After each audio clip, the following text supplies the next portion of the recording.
Hello everyone, it's Nikki Batgirl D'Angelo, and today we are here inside of X-Plane again, and it's another Come Fly With Me, but this time I'm going to recap my impressions of the Laminar Research Ask Me Anything Q&A that happened yesterday.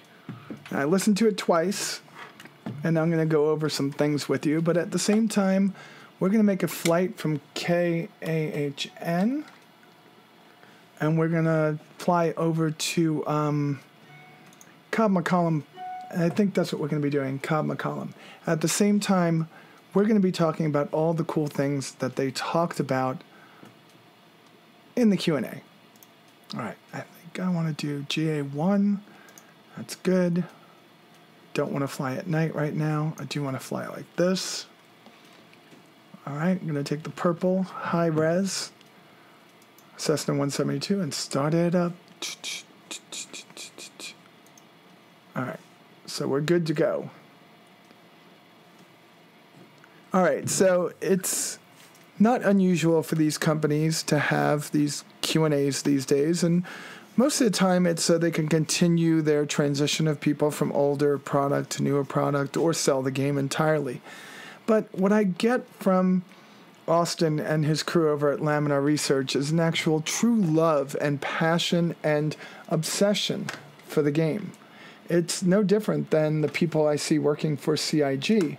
And I guess when you get these niche games, which are actually able to handle much larger audience than they used to in the past, I think you're getting what is you're getting enthusiasm in the people that are watching them too. So they kind of feed off each other. When Austin talks about X-Plane, it's like he's talking about his child. And like a parent that doesn't like to hear bad things about his children, Austin doesn't like to hear bad things about X-Plane. But he does address that he understands that there are some things that are wrong with the game today. And he addressed that by talking about ATC, talking about a couple of features that were omitted and probably will not come back, and talking about ground handling. And we're going to talk about those things and more in just a few minutes. Let's get this aircraft loaded. Let's get in the air, and we will talk. Okay, so we are sitting at AHN, which is Athens, Georgia. Somebody did a very good job at setting this up. So what we have to do before we do anything else is just shut the aircraft down, because I was very bad with the aircraft the last time. Okay, and we're going to get this aircraft started now. So the first thing that we need to do is make believe we were outside. We're not going to go through the whole check, but we're going to make believe that we were outside and we did the check. That's just weird. Okay, there we go. We're going to make believe that we did the check. So we're taking out this one. I love the purple and white Cessna 172. And this, of course, is 978 Alpha Papa. It is from Airfoil Labs. And it's about as real as you can get inside of X-Plane right now. So we're going to go inside the aircraft. We're going to get it started up according to the startup procedures that I think even exist in the real C-172. So what we can do is we can do our checklist, but really today is going to be more about my impressions of what's going on in the game and not about this. So give me a few seconds to get this started. The engine seems ideally primed. Okay, and then we're going to pull back. Clear. Make sure there is enough fuel in the tanks. I guess that was an important part of everything. Making sure that there's fuel in the tanks. Let's bring it up to like 12 gallons on each side should be enough. 74, 75, that's good. We'll give it a little bit more prime for a second. And then we'll try it again. A little more prime. Of course. The engine seems ideally primed. It better be. I'm tired of listening to your voice. It looks ideally primed to me. So we have the engine started and we're going to get everything going. So as we sit here and we get things situated with our GPS here, we'll talk about the first thing. The first thing is going to be, of course, the G1000. G1000, it was alluded to, said outright, and coyly dismissed as a potential going over the top and maybe over-promising. The G1000 looks like it's going to make it into version 10 or version 11.10. So we're going to be getting 11.05 first. We're going to be getting 11.02 soon because I've been doing the beta for that. And 11.10 is going to be the big fixing, improving, making things work patch. And it's going to be out in weeks, not months. Now, let's put it this way. 10 weeks is months, not 3 weeks. So if they don't have 11.02 out right now, if they don't have 11.05 out right now, I don't expect this before the fall. And I'm saying maybe right around the first week of October. That's what I'm thinking. Nonetheless, the things that are going to be in it, the G1000. Now the G1000, I mean the 430, 530, 750, 650 are all in a lot of GA aircraft, but there's more and more aircraft, especially the Cirruses and the Columbia 400s, which are now the Cessna TTX, are coming with that G1000 setup. I've got it in my Thundra's, what is the name of that aircraft again? The Quest Kodiak. I also have it in 2 other aircraft that I have. I think one of them would be the Twin Otter. So it's very important for them to get that implemented so third parties could jump on board. But what they did say is that they might not have everything there. So what we're going to do is we're going to go to Flight Plan. And we're going to go back to the top. We're going to take off KRMG from here. And we're going to put in hours. I'm hoping that they put in some kind of a keyboard for it on some aircraft. Right now, I think the only one I have that is in the Cirrus. I have a keyboard right on the dashboard, and I know that that exists in the real airplane. It just makes doing these things so much better. So we're going to go to KRYY. Get ourselves started, and all this is going to be a little bit easier in, there we go, and we're going to get rid of RMG, and we're going to go all the way up. We're going to get rid of this approach. You know what, screw this, we're just going to get rid of, let's clear the flight plan. I mean, trying to save this flight plan is ridiculous. So we're going to get rid of it, KHN, and we're going to go right to KRYY. And we'll go to the ILS approach for runway 27. I think that will be a good flight for us, and we can talk for the 30-35 minutes it's going to take to get out there. There it is.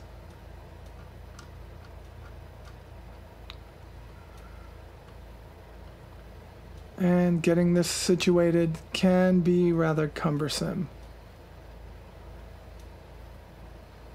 There we go. Procedures, we're going to select the approach, and we're going to go ILS 27, enter, and we're going to go to Duluth, IAF, enter. That will be it. Enter, we've got it all loaded, and we're good to go. But we're not good to go. Couple of things we have to do. Let's take a look at AHN, and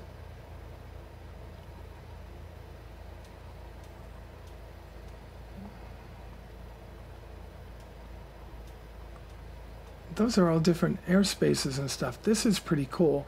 I haven't gone through all these pages before. I apologize for this, but seeing all the things that this can do is actually making me pretty happy. All right, So you could actually do a lot more on this. So I'm starting to get happy because that means that we're going to be able to do a lot more on the actual, okay, that says load.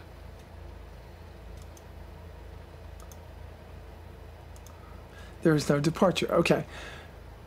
It means that the G1000 is going to be a lot more useful. I am so sorry. I get so fixated on things. It's nuts.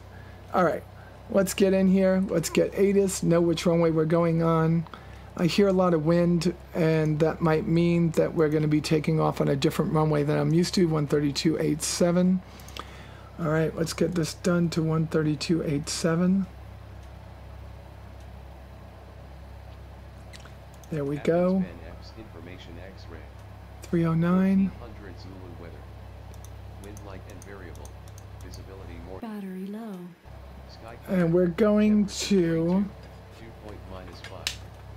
Altimeter 3009. Arriving runways 0920. Departing runways 09. I think going to 20 will probably be better. Initial contact, you have X-ray.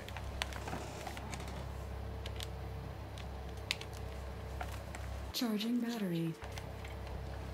So I had to set my batteries up for my headset over there. Now we're correctly set up. We've got everything taken care of. Let's get this over here. Get off of it. And let me bring up Garmin Pilot and let's get moving, okay? So I'm at the end of my 30 days with this product, and I have to say, Garmin Pilot is freaking amazing. So we're going to go over here. We're going to go to KAHN. KAHN. And I'm just going to go to Save Taxi. And Save Taxi, I can't show it to you on here, but it's going to get me to runway 20, which is just to the left. And that's where we're going to go, just to the left. And this is going to be us going out right over here to runway 20. So we should be able to take the B4. And it looks like they gave us a nice little... yeah, I think some people still put the wind socks at the end of every runway. I think that's nice, but it's not always going to be what you have. Usually you're just going to have one. That looks like it's coming right down the runway. So we're going to come over here. We're going to squawk 1200. We're going to go to on and not to altitude. And we're going to just get going and take off. So when they were talking about the G1000, they were talking very, they were talking much about the pages that it was going to include. And essentially what they said was, all the pages that were omitted from the G750, the G530, the G430, all those pages that were omitted from the 530 and 430 are going to be omitted here. And that's sad to hear, because some of the pages that they're omitting are what sets the G1000 apart. But what's not too upsetting is that, oh, I forgot that you'll pretty much fly off a cliff here. What's not that upsetting is that that means that third parties don't have to build those initial pieces of a G1000. They could spend their time adding features that may not be included, like synthetic vision, like traffic, like terrain, like weather. If those are all going to be omitted, then they could add those screens. I'm wondering if that means they're just going to be doing the G1000 PFD and not the G1000, not the MFD, not the piece that tells you all the engine instruments and how they're doing. All right. We're about 500 feet. We didn't need any... We did not need any at all flaps on that takeoff.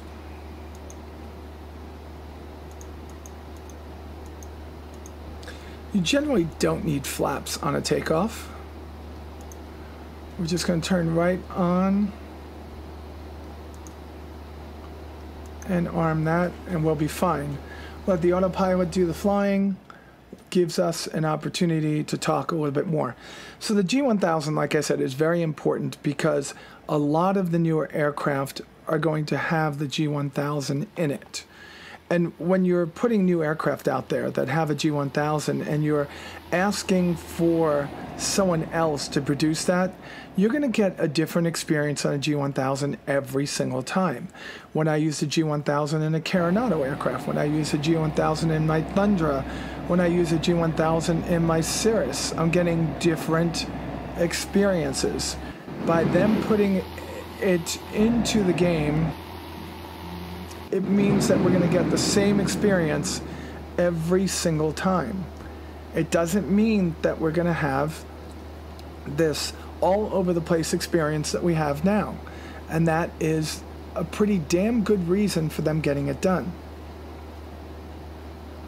So as we move into the next piece, which of course is going to be the quality of aircraft. And this was something that they spent time on in a number of different ways. And it was said that they are increasing the fidelity of the aircraft that they put out. That they used to put out aircraft and one would have a good-looking panel, 3D panel that is. One would have a good-looking exterior. One would fly well. Well, that's not good enough for them anymore, and they've moved away from the good enough.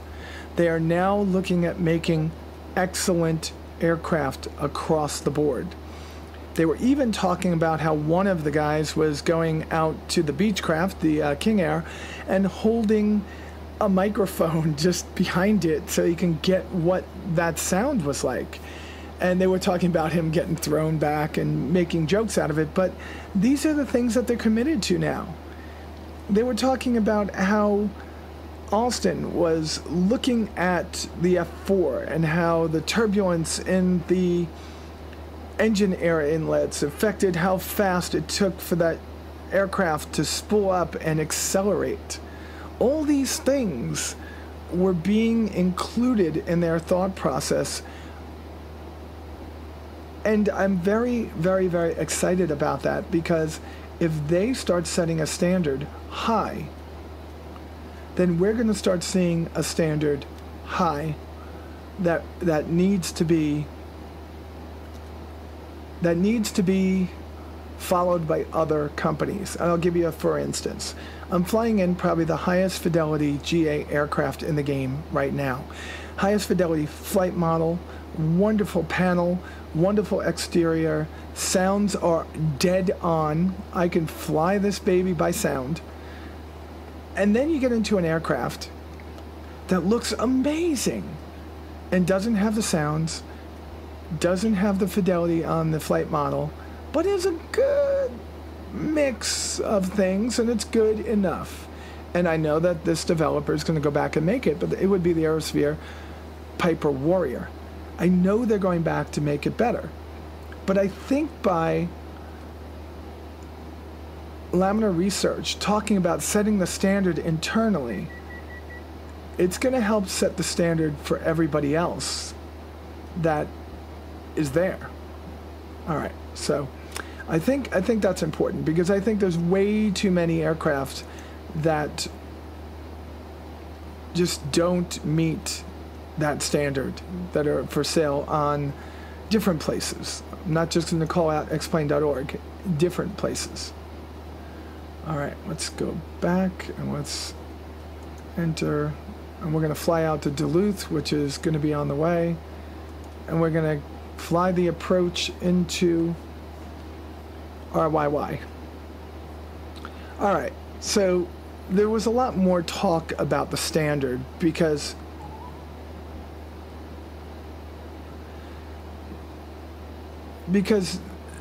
they broke my heart with the next statement. If you remember, in a lot of the preliminary marketing for X-Plane 11, there included a Citation X, Citation 10. And for me, that's important to populate the aircraft, to populate the airport that I fly out of, because I fly out of Cobb County International here in Georgia, and many of you have local airports that definitely 100% support a wide range of business jets, including Citation X, Global 6000, Gulfstream 650s. But Laminar Research chose the Citation X to put in the game. They marketed the game with it, and then it didn't come out. So somebody asked about the Citation X, and the answer was given not anytime soon. And I was disappointed immediately. Now, being disappointed doesn't mean that I was upset. And the reason is this. I'm a supporter of Star Citizen, and Chris Roberts is probably one of the most passionate people in the business when it comes to producing a game that is his vision. And there's been many times when he's just said, nope, not going to do that. Don't want to put that in the game. We can't do that right. Stop it. That's not doing what we wanted to do. Whatever it is, right? So he has time and time and time again stopped production on different elements of his game because they weren't up to standard. And hearing Austin say that, and the rest of the crew at Laminar Research say that, it made me feel better about the game. Because if they're going to hold themselves to high standards like that, I know I'm going to get this. I'm going to get this. I'm going to get this amazing game that I can fly and feel like I'm flying in real life. So Citation X not coming anytime soon, but they're still working on it. It's got to meet their standard. That's the key. Has to meet their standard. They talked about float planes. I don't know what it is about float planes, but it's the aerodynamics, the fluid dynamics that is present in this game is tremendously important to what makes this game great. And what I mean by that is that other games have good visuals and good flight dynamics. This game has great visuals and great flight dynamics. So because you have such great flight dynamics, because you have such a game that's so intense, so absolutely perfect in the way that it models models a flight model of an aircraft. When people take out a float plane and land it, and it porpoises up and down until it comes to a stop, it's rather disheartening. And float planes have been, it's kind of like letting the genie out of the bottle. You don't put float planes in, and because they don't work, you don't take them out. They kind of just leave them there and work on it when they can, because really the aircraft landing on water really doesn't matter that much in the grand scheme of things, right? At least I don't think it does. 3009. Let's take a look at that real quick. So they talked a little bit about Austin trying to rent a float plane, get his, we don't want strobes, we wanted nabs. I don't know why I did that. Trying to get out in a float plane and just experience it. And he talked about having to implement the relationship between the aluminum and the water, and the fluid dynamics of how the shape of the hull and how the weight of the aircraft actually work on water. Oh my God, that is just crazy that he has to do all that in the game. And of course, it's not going to get precedence, because it can't get precedence right now. I just want to take that off for right now, because the most important things are going to be different elements of the game that we're looking at, not those particular ones. He then started talking about frame rate. So we got the fidelity of the game. We got the float plane. Oh, he told such a funny story about the float plane, about renting it and it not working and them needing to get a part. And in the end, never really got the float plane working. So he has to get out there and get it done. So the next part I want to talk about, let's talk about sound design, since I touched on the fidelity of the aircraft. Finding out that they're starting to use the microphones to go and record these aircraft is rather exceptional to me, because being able to fly this aircraft by sound is an important part of why, or important reason as to why I fly this aircraft so much. Because when I'm on a traffic pattern and I'm flying at 2300 or 2000 or 1800 or 1500, I know it by sound. It's kind of like driving a standard in your car and knowing when to shift gears. Now, this is more important for those of us that fly GA, but it might be important for someone that's flying in a jet. If they lose an engine, I don't know. But in GA, it's highly important. But the piece that they said is it's already available and it's going to be made better for people to just latch onto, for third parties to latch onto. And I think that's phenomenal. I think that's excellent. It's perfect. The next piece is going to be a little bit about ATC. So I'm going to call part of the ATC code the cowboy code, and I'm going to call the other part of the ATC the authoritarian code. Do what I tell you and do it when I tell you to do it. That's ATC. That's exactly what ATC is. They tell you what to do and they tell you when to do it, and at times they'll even tell you how to do it. Make a right 360. Make a left 360. Not just make a 360, right? Which, understandably, they're trying to keep you clear of traffic and obstructions, but they're going to tell you when and how to do things. So we'll talk about the authoritarian script first. ATC in this game is atrocious. It is horrible. And it's horrible because the way that ATC is written out. I have put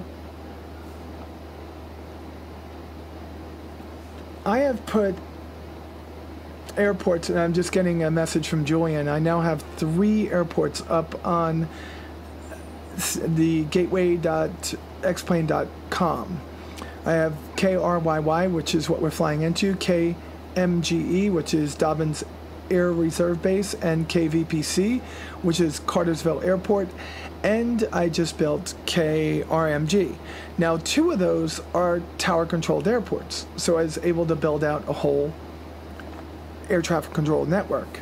So there's clearance delivery, ground control, tower, and there's approach. So there are commands and there are AI that spawn at random at these airports. And if a plane spawns in one of the startup locations, it's going to start off with a purpose. This plane is taking off from Cobb McCollum and flying in the pattern and going to do a touch and go. This plane is flying at Cobb McCollum and it's going to fly 23 miles to the east, southeast, and land at PDK. And it's going to log in, it's going to ask for IFR clearance, it's going to ask for taxi to the runway, it's going to ask to depart the pattern, and it's going to follow all commands.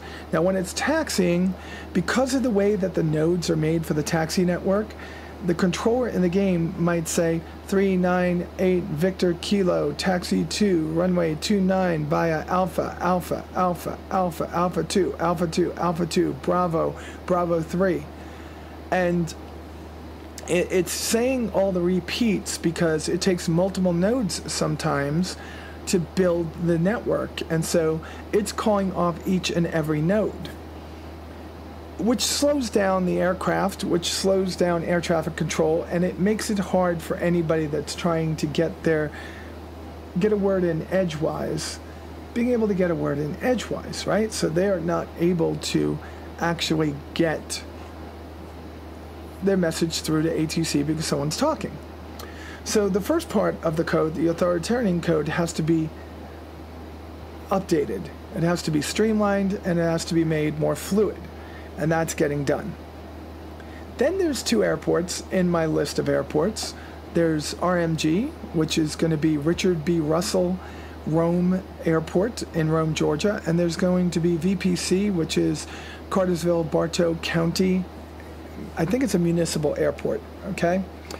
Now, those are airports that I'm going to call the Cowboy Code, where Cowboy Code is going to be implemented. And what I mean by Cowboy Code is there is no control tower there. They're non-controlled. So it's essentially you get on your aircraft, you ask you get advisory for what is the active runway, and usually that's done by the winds, right? You can figure out very quickly which runway is active. And you go to the runway, you call out your aircraft identification number, you call out, like if we were flying into RMG, I would say Rome traffic, Skyhawk 739 November uniform, taking the active, departing to the southeast, 739 November uniform, Rome traffic. I would say that. That's me. I'm advising people what I'm doing. I'm taking off. Because these airports aren't that busy, they don't need to have an ATC network there. But because they don't have an ATC network, you don't currently have AI aircraft populating these non-ATC controlled airports. I actually have a ghost ground control and tower over at VPC just so I could get aircraft flying in and out of there. Meanwhile, it's a Unicom, and that's not something that they would do. Well, the bottom line is, with the code that Austin has written, because that's the way he flies, he just gets in his airplane and goes, he wrote the code so you can do that at the uncontrolled airports. They're also supposed to be implementing something into the VFR. I don't know what that is. They didn't talk about it, but VFR has to be implemented because right now, the only way for me to get flight following is to file a IFR flight plan. The only way for me to get vectors to an airport if I'm lost while I'm flying up here is to start a IFR flight plan. But that might not be what I want to do. I might just want vectors to an airport. Now, Microsoft Flight Simulator does this extremely well, and so does VATSIM and Pilot Edge on X-Plane, but those are manned by live human beings. So in the grand scheme of things, we have a dilemma here, right? It's like other games that have been around for a long time already have great ATC networks.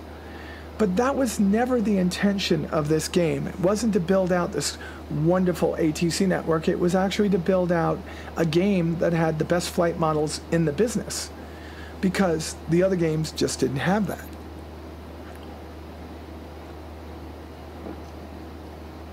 So coming soon, I think this is also coming in X-Plane 11.10, is going to be ATC rewrite.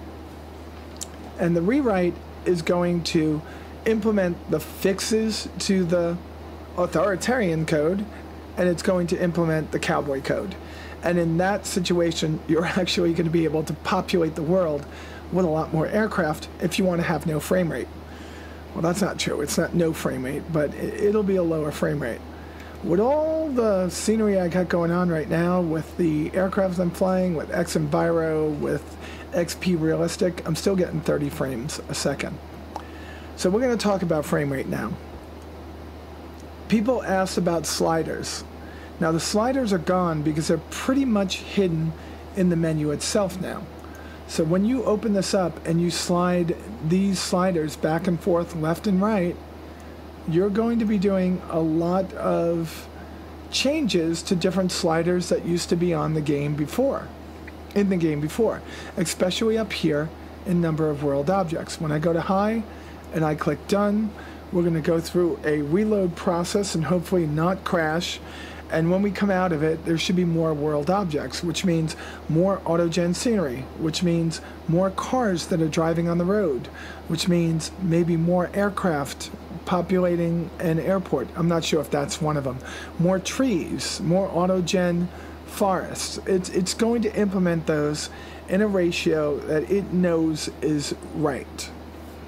So the biggest thing here is that these changes that they're putting into the game, that they've put in the game, have made some people go, I can't configure my game anymore. There's no way for me to configure it the way I used to. And they said that's not true. We've just condensed down the many sliders into the ones that make sense. All right, finishing synchronous loading. We'll see how long this lasts. But they said they've condensed them down to the ones that make sense. Okay, the ones that make sense. Well, who says they make sense? You see, now I'm getting 20, 31, 25 frames a second. Just by changing a couple of sliders up there that used to take me a bunch of sliders to do. And now I'm getting 25, 28, 31, 28, 27. Most of the reason for this being destroyed is the world objects. The world objects is the one thing I changed that has the biggest effect on how the aircraft flies and the frame rate that you get.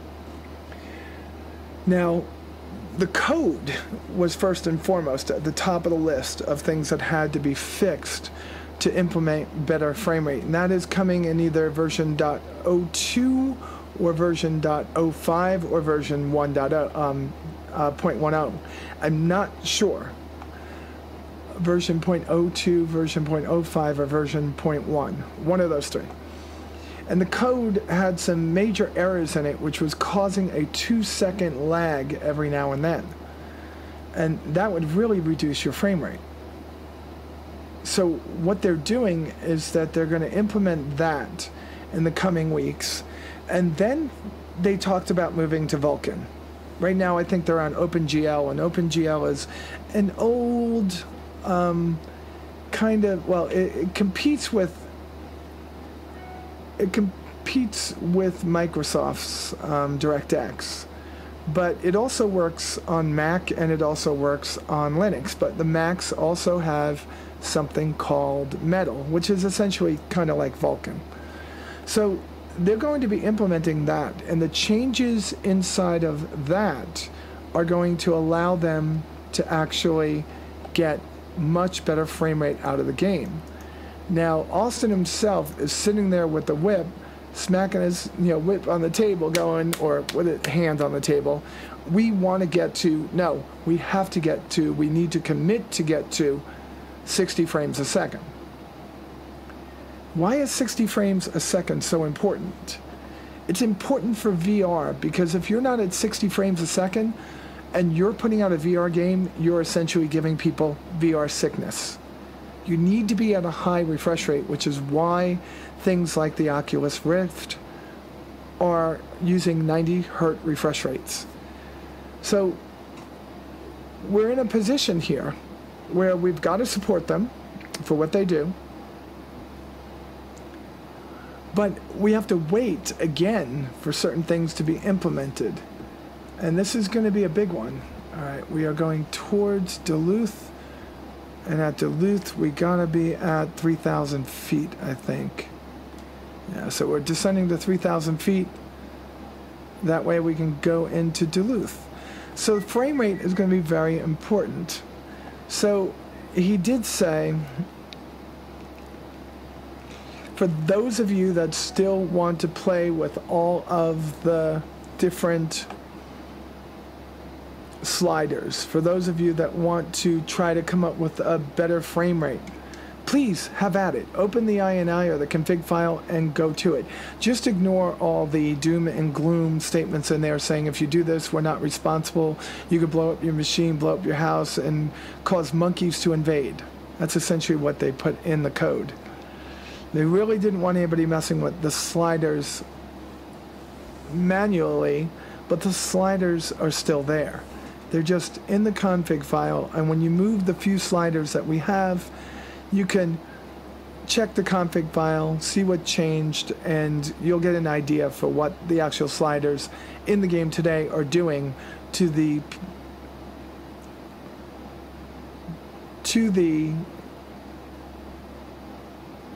and I want to think about this one real quick. Well, let's just say that sliders being reduced, I've got to say this, has actually been a godsend for me. There were so many sliders before, I didn't know what to do. I didn't know what was happening. It was just crazy. So sliders to me were not an important part of my everyday. They actually made me, they drove me crazy. I'd slide number of cars one way, then I'd slide number of trees another way, then I'd slide number of auto-gen scenery another way. And I'm telling you, in the grand scheme of things, it was impossible to figure out which one was the one affecting the most. And if there is somebody out there, you're way more detailed than I am. So they are on a mission to get to the 60 frames per second. That is an important part of the mission. And they talked about VR. They talked about how it worked. They talked about the Flight Sim Con that was in Connecticut and how they showed it off there. And they talked about how it's going to be coming soon. And they're going to be working with the Steam VR. So it's going to be Steam VR support. So essentially you're going to see it work best on Vive and still work on the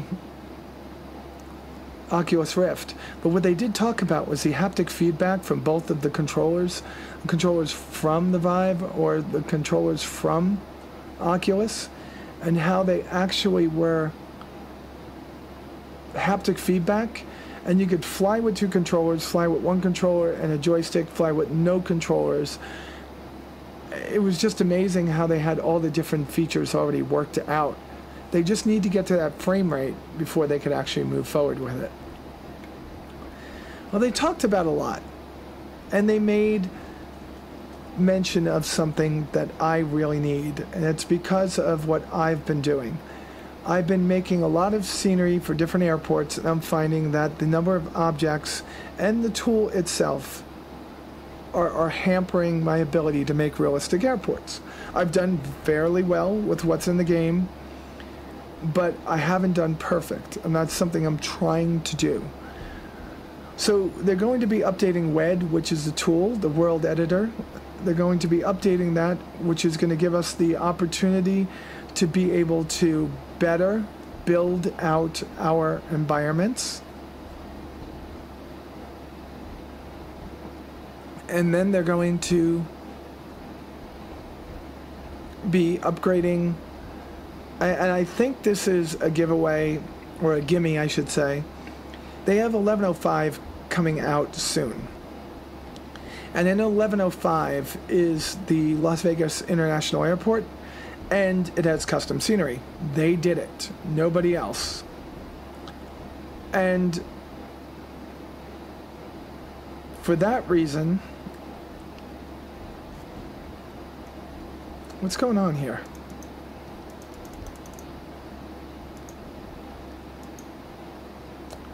Let's get that 3,000 foot limit, please. Alright, sorry guys, I had to save my life here. Alright, we'll just take this up a little bit. I don't like dying. I really don't like dying. It's very difficult to fly this game and talk to you all at the same time. But World Editor needs more objects in it. And it's mainly because the objects that are there are hampered by being attached to other pieces. For instance, I laid down a hangar and it has a parking lot attached to it, which means if I want to lay down two hangars next to each other, it just doesn't work.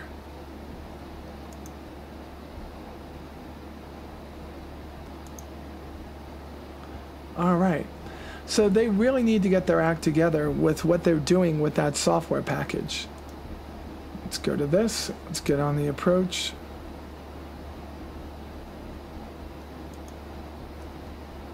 We're on the approach. Let's go to heading hold. And let's intercept that localizer.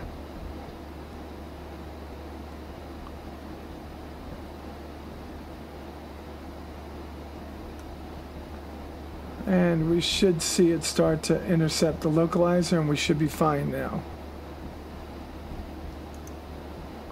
There we go. Approach is activated. All right, so there was a lot there. And in the grand scheme of things, I think that they are getting it right. I think that they're getting it right. And I was very happy that they sat down and did this impromptu, very open and honest and very humbled Q&A, or Ask Me Anything. And even when they were asked about even though it wasn't about that, even when they were asked about the iOS and Android version of X-Plane, they still answered those questions. I guess the biggest look into what kind of person Austin is was his description of the patent lawsuit that was made against him, Microsoft, and a few other companies, and how he spent $400,000 of his own money to fight this. And he talked about how patent law was being abused, and he really had a passion for explaining those things to us. And he's not at all scared to open up to us about what makes him tick, and I like that. I like knowing the person that's working on the game that I want to buy. One of the things I love about meeting Chris Roberts so many times, and his wife Sandy, and Ben and David, and the people that make Star Citizen, it just gives you that insight into them, and you understand where they're coming from, so it's easier to like their game. So I really think that this game is going to be giving me a lot more fun over the years, because they have a lot of things that I didn't even talk about that are going to be making it into this game. So what I'm going to focus on right now is just saying I thought it was wonderful. I thought it was great. I'm very happy that they got it done, and that they included us in that Ask Me Anything, and that they posted it up on YouTube for everyone to see. So I am really psyched about where this game is going, and I'm really happy that they're setting the standard for aircraft development and construction in the game, that they're moving forward with improving the pieces of the game that they know are broken and reduce the experience of the player, and that they're not afraid to implement new technologies, VR, new avionics, the G1000, new sound system, new rendering engines. They're not afraid to do it. They're not afraid to just add it into the game just to make the game better for us. I think that's pretty awesome.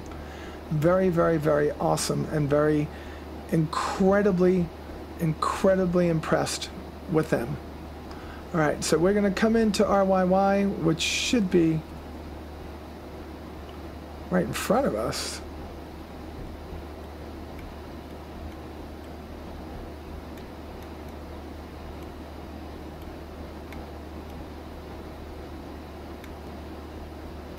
There it is.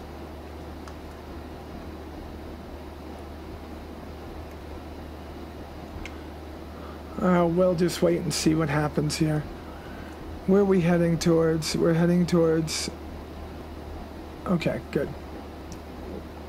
As long as we're on glide slope, I'm okay with this. For some reason, we're down around 2,000 feet. Supposed to be at 3,000 feet. Right where we are right now. Not sure why we're at 2. I say we rise up.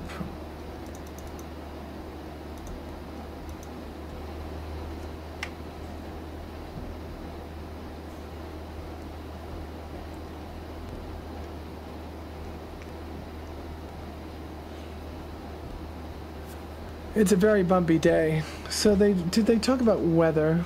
I can't remember. Did they talk about? Oh, they talk about cloud textures. Of course, I'm using something right now called Xenviro, and these clouds are actually 2D, and they use trickery to make them look 3D.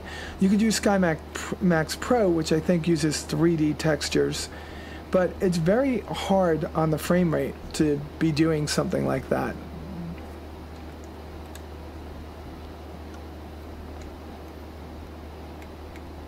That's the, okay, there we are. Now I see where we're going. We're doing well. And they talked about the blinking water. They talked a little bit about the blinking or fuzzy clouds at night. I think that this program actually does. I think Xenviro actually handles most of that for me. All right, so getting back up to 3,000. Let's arm.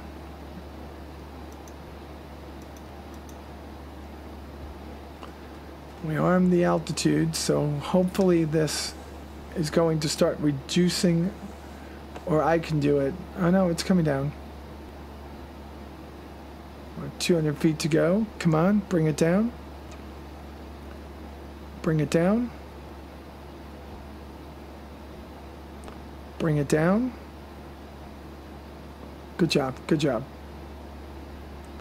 And we're on the glide slope. There we go. So I'm going to pull back to 2,000 RPM.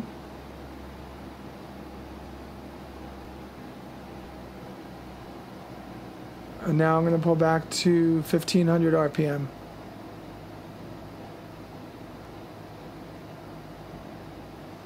Going to reduce that speed.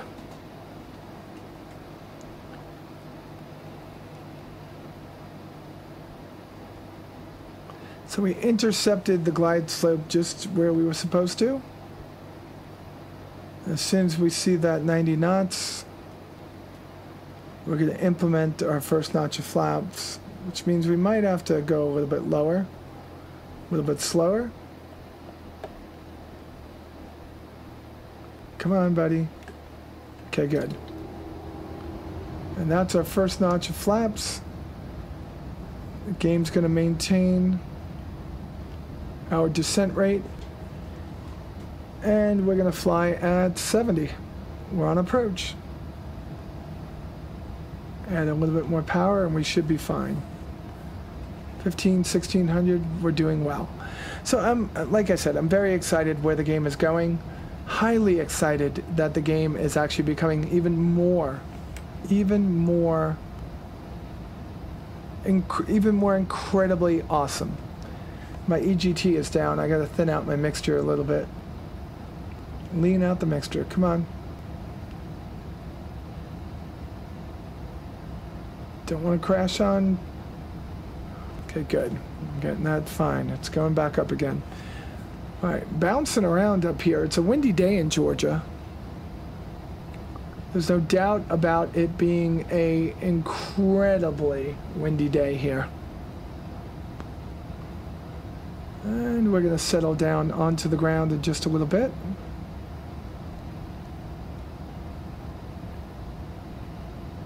I really like doing these ILS approaches because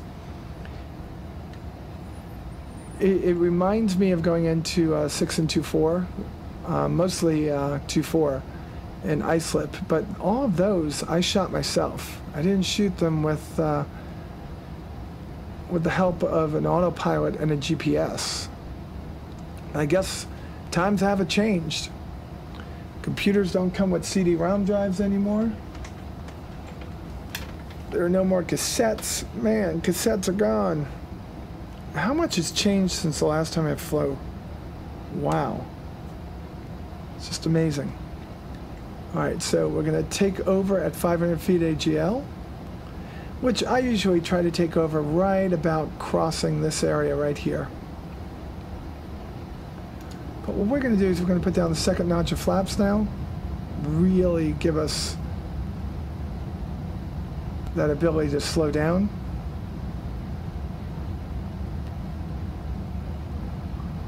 The quicker we get off the runway, the quicker they can get some of the fast movers in here. We are really getting knocked around today. Okay, feet are on the rudder pedals. Hands on throttle and stick. Let's see if we can get rid of this.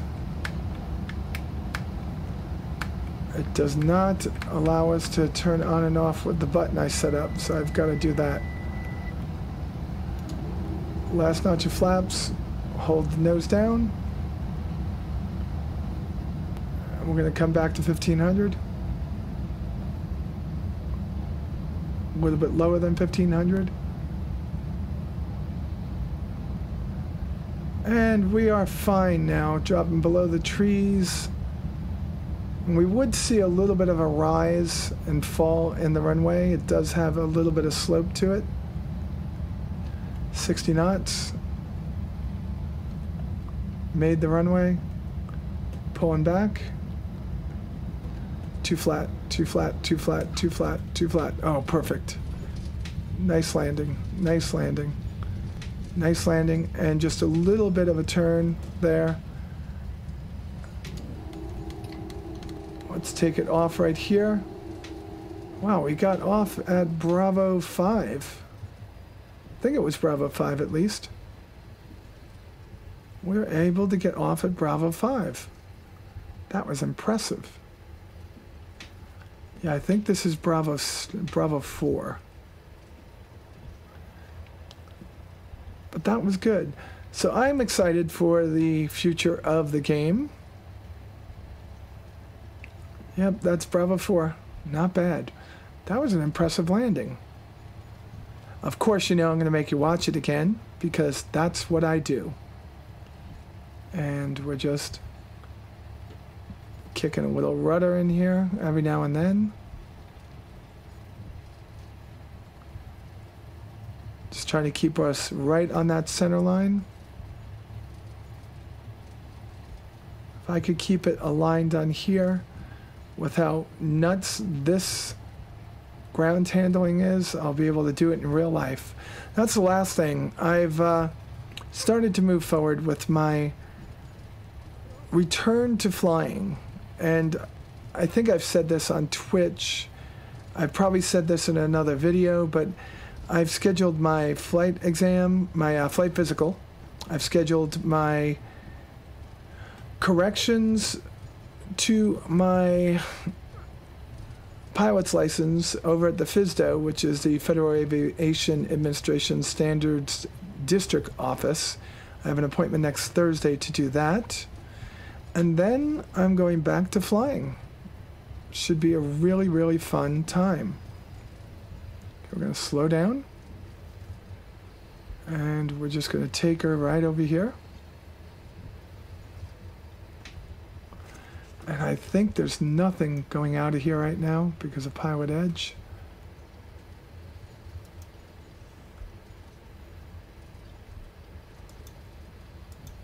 See if we could generate a couple of people to come out of here.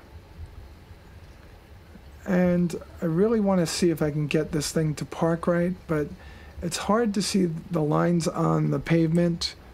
So I'm going to lift this up a little bit.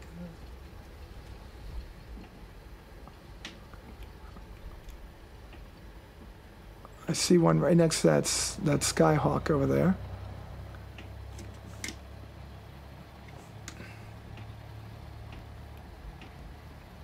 And we're going to just put her away. Right over here. And folks, I really appreciate you spending the afternoon with me while I discussed what I liked about their wonderful Q&A session. Okay, there we go. Let's see if we made it.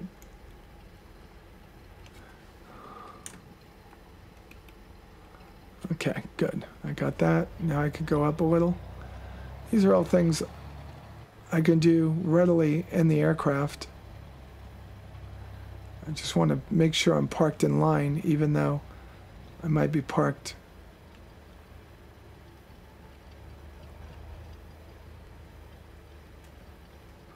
There we go. Parking brake set. Engine off. Avionics off. Avionics off. I don't know what that is. There we go.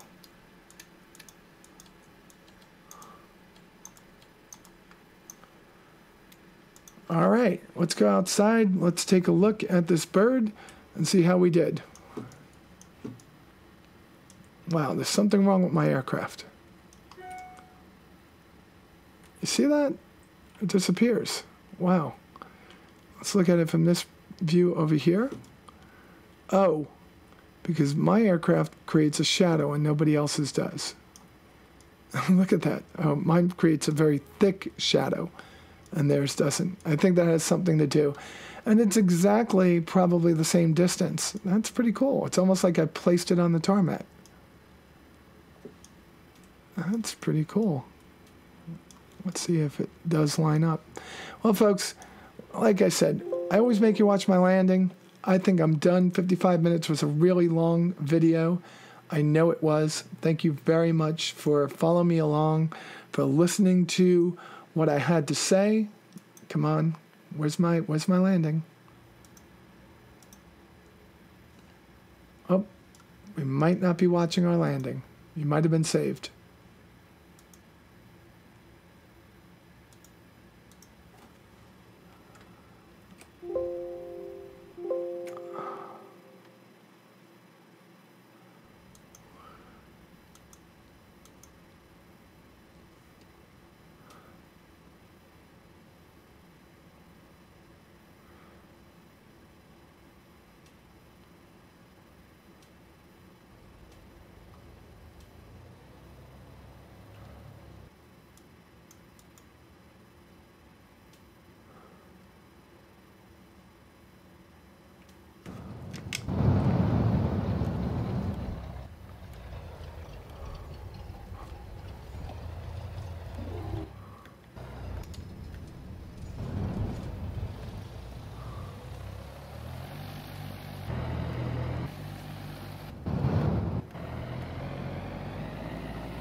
All right, and here's our landing now that I finally got it set up.